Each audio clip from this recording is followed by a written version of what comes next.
Shadows. They are kind of a contentious topic within the community purely because there seems to be some people who think changing shadow quality has an effect on CPU utilization and a CPU bottleneck, along with the different questions that come with visibility, especially at range. So in this video, we're going to be breaking down everything you need to know about shadows within Escape from Tarkov and what setting you should run. A couple things to note though first. There is a lot of variability within the testing. I tried for a while to test all this solo and run into different maps offline and do testing, but I quickly realized that doing that is simply unfeasible.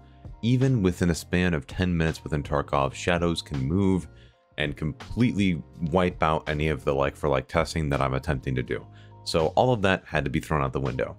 I still included a small bit of that data in this video for you today, purely because I want you guys to see that and take that with a grain of salt, so do keep that in mind. Secondarily, shadow quality really isn't much of a FPS impact at all, and I'll show that as well in this video. I want to address that along with the visual concerns that come with shadows, so I'll get into that right now. So firstly, I'll bring in that graph that I was mentioning before with the data. This is not much at all, and the reason it's not much at all is because I cut out about 80% of it because it just doesn't matter, and it's too variable to even include. I did a lot of woods testing and shoreline testing because I wanted to do tests where there was a lot of shadows drawn by foliage and that sort of thing, but it's all way too variable in solo offline for me to consider viable information. So knowing that, I went with what I know best, and that was doing testing in environments where I could control. The one environment, well, there's two, but the one environment that I figured would be an interesting case study to look at CPU bound shadows testing in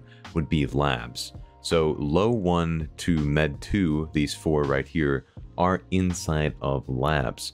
Now, the reason I did this within labs is because it's an inside map, there is no natural light source, and so I figured why not see if shadow quality actually makes a difference within a map like that. Turns out within my testing for CPU bound scenarios, there's no difference whatsoever. In fact, it was so on par close that the first run that I did for low and medium and the second run that I did for low and medium were literally right on top of each other.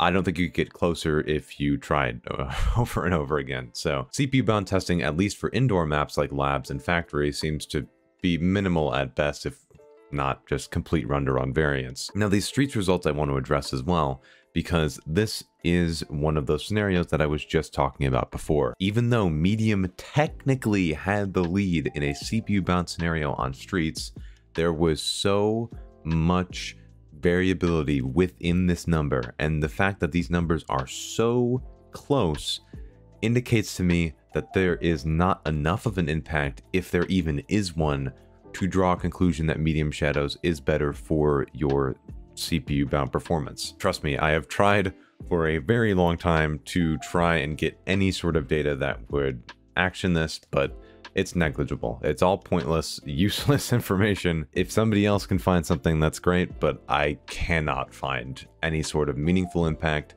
that can be repeated enough to make it worth your time. So for now, that whole rumor with shadows on low versus medium can be dispelled unless otherwise stated or proved with more testing that's actually reliable and repeatable. And I also didn't put this on the graph, but let me see if I can pull it up in my benchmarks here. This too, I know you guys hate the notepad document, but didn't put it on here because this was specifically for CPU bound testing, and I only did these couple of runs just to show you that GPU bound performance differences between low shadows and ultra shadows is still pretty minimal on a really dense shadowy map like woods. As you can see, in ultra I was able to get 94 FPS on average, and when I put that to low and got into the map as quickly as I possibly could with the same scenario right by a sawmill, I was getting about 100 FPS, 101. A 7 FPS difference between ultra and low is actually lower than I thought it would be, so that's also something to keep in mind when you're choosing the correct shadow setting. Because I couldn't speak within the video, we are now switching to analyzing the difference between ultra and low quality shadows within a variety of different settings. The reason I'm speaking this to you is, again, I cannot speak. Thank you very much. Like and subscribe, and see you in the next part of the video. So I gathered a couple of amazing people from my Discord, and we did a little bit of testing. So as you'll be able to see as we'll go through in each one of these screenshots, you'll be able to see low versus ultra in a bunch of scenarios on interchange at the same time with the same gun in the same spot. Before I get started though, I just want to note that there is a PMC within each one of these photos.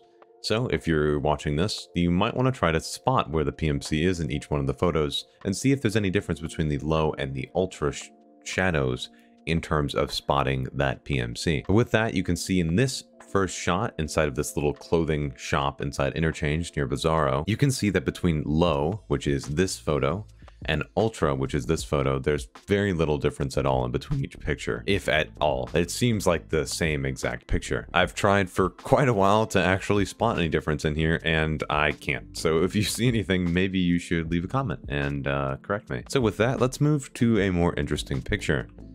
This right here is the fire pit that is inside Goshen. As you can see right here, there is naturally drawn shadows on the ground right here. And since we're on low shadow quality, it's pretty blurry in terms of the shadows being drawn. And I'll point this one out since it's fairly obvious. The PMC is hiding right here next to the boxes. We can see him pretty clearly on this pile, and though I'd probably die to him in an actual fight in this spot, you can still pretty clearly see him if you look at the image for more than 5 seconds. Switching over to Ultra though, that gets a bit harder. The shadows are definitely more defined and are a lot crisper, but with that there comes some slight visual downgrades. The person who was by the pile over here is no longer visible and is dark under the shadows. It seems he receded a little bit, so that might be part to do with it, but the shadows that are here are clearly darker than they are on low, and they're actually thicker as well.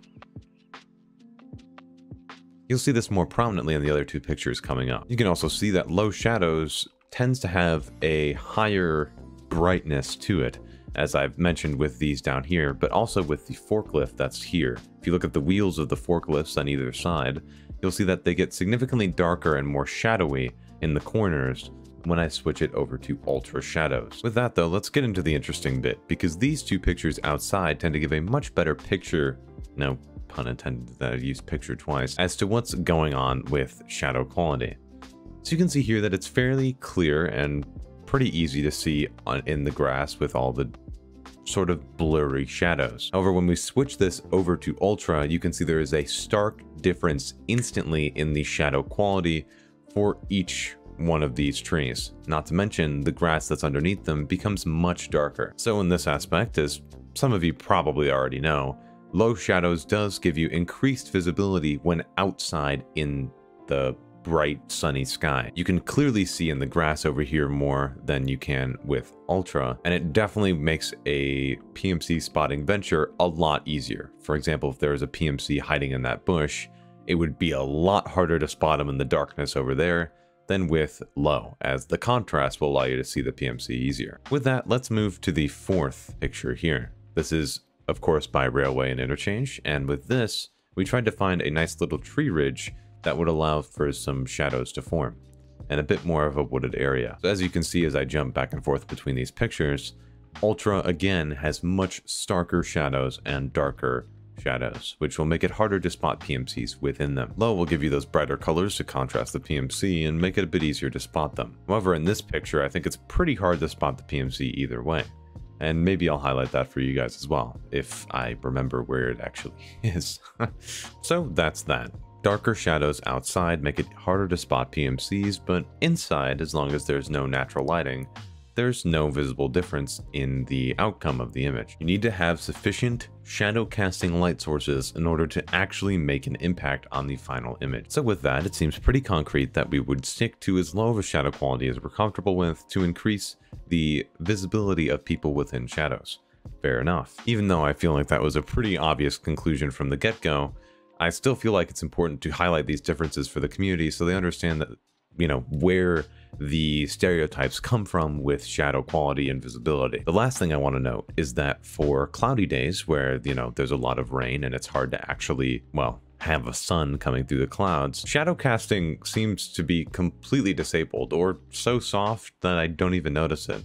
As, for example, as I'll record a little bit on streets, it's really hard to see any sort of shadow casting on streets with the shadow quality set up when you're walking through in the rain. This may be my blind eye, but I can't seem to find them anywhere. So maybe they're disabled for the natural light source and it's overcast. But with that, this video took up too much of my time to make, honestly, because this wasn't really much of a crazy conclusion, but with the time that I put into it, I still felt it was necessary to just at least put this out there for people to understand. I have had a couple comments telling me to look into CPU-bound shadow differences, so I figured I'd make this video to address those as well. Keep in mind, as always, if you'd like to be a part of the co-op testing that I do sometimes, please do join the Discord, or, you know, if you have any questions or anything like that, we are more than happy to help you out. And I will be streaming, as always, Friday night at roughly 7 p.m. CST. This can change, and most of the time I'm earlier, but it's a good time. Come on by, say hi, talk tech stuff. But with that, thank you for watching this video. I know it's not anything super crazy, but there will be more videos coming soon to address particular settings within the game to try and alleviate some of the rumors that are around them. So expect maybe not anything super groundbreaking, but still things to help clear up the general consensus. But with that, for now, make sure to like and subscribe, and this is Clem, clocking out. Later.